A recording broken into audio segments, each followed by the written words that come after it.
dessiner. Donc c'est ma passion. Je continue à en faire toute mon enfance, toute ma jeunesse. Et en fait, une fois mes études, mon bac en poche, j'ai décidé d'aller faire une école d'art. J'ai fait une licence en illustration de graphisme en 3 ans.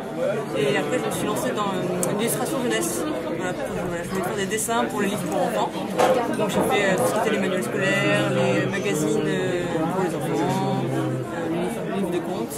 Et je pensais que vraiment je ne ferais jamais de BD de ma vie parce que vraiment je me disais je ne serais jamais capable de tenir un même personnage pendant un nombre de pages, un gros nombre de pages. Et en fait c'est ma rencontre avec Ludo qui m'a amené à la BD parce que lui il savait que je dessinais, lui il écrivait des histoires de son côté et il m'a dit bah tiens on essaye, moi j'écris des histoires, essaye et on verra bien si ça marche pas. Et moi je me suis lancée comme ça dans la bande dessinée un peu vraiment au hasard de cette rencontre. Ça va, enfin, j'ai pris mes marques et du coup maintenant je pense que justement j'aurais du mal à ne plus faire de BD, à repartir dans l'illustration parce que j'ai compris pas mal de choses sur comment développer au niveau du temps à travers les cases, jouer avec les mises en page, avec des images qui s'entremêlent. Et du coup je pense que j'ai pris mes marques. Forcément je pense que j'ai encore beaucoup de choses à apprendre, comme tout le monde. Mais non, je le sens bien. Alors je pense que j'arriverai pas à faire de l'adulte. Enfin après peut-être, on sait jamais, peut-être plus tard. Mais pour l'instant vraiment je pense que mon univers, ce que j'aime dessiner, ce que j'aime montrer, c'est des animaux, de la nature, des trucs mignons, de la magie. Ça peut être pour adultes, mais je pense que pour l'instant montrer vraiment, c'est là où je m'éclate le plus. Et du coup je pense que j'aurais du mal à faire des choses trop sérieuses, pour l'instant je pense que je vais rester là-dedans. Eh bien oui, en fait c'est des histoires autoconclusives à chaque fois. Et du coup c'est ça qui est bien, ce qui fait que si jamais ça s'arrête, c'est pas très grave, ça ne frustrera pas trop le lecteur. Mais si jamais le lecteur en veut plus, nous on est partant avec Ludovic, on est super motivés pour faire plein d'autres aventures. Et donc a priori notre éditrice nous a dit vous voulez faire un tome 3? On a fait oui, et elle nous dit ok. Du coup a priori c'est prévu qu'il y ait un tome 3 si tout va bien. Voilà. Alors quand je finissais Lee Gaston, j'ai commencé en parallèle à dessiner pour les romans juniors.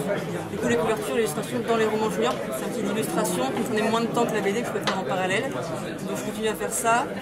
Et j'aimerais bien aussi, peut-être aussi commencer à faire d'autres BD qu'Élie Gaston, toujours en parallèle.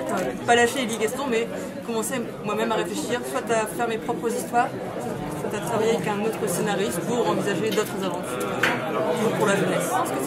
Je pense qu'on reconnaîtra quand même un peu ma patte, enfin, j'espère en tout cas, mais forcément il y a quand même des choses je pense, qui changent, qui vont évoluer selon les personnages, selon là où ça se passe, selon ce que je dessine. Je pense que ce ne sera pas exactement pareil, ça changera forcément, mais je peux pas non plus...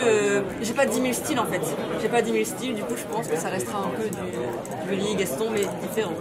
Alors j'en lis, mais pas tant que ça en fait, justement je suis très difficile, et du coup je suis vraiment très très sélective, et j'en lis quelques-unes, mais il faut vraiment que ça me tape dans l'œil, et je suis pas une grande lectrice de bande dessinée. Alors j'aime beaucoup tout ce qui est les Hilda, forcément ça doit avoir dans mon travail que ça m'influence, tout ce qui est Hilda. Après j'aime bien les BD de Carensac, tout ce qui est Aubépine. Qu'est-ce que je lis Bergère guerrière. J'aime aussi beaucoup, enfin ça n'a rien à voir avec mon univers, mais le travail de Pedrosa, par ses couleurs, forcément chaque fois me subjugue, c'est...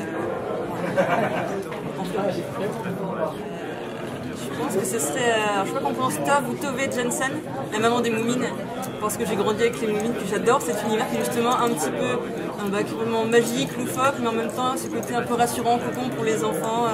Je pense que ce serait elle, parce que vraiment, j'aime vraiment beaucoup ce qu'elle fait.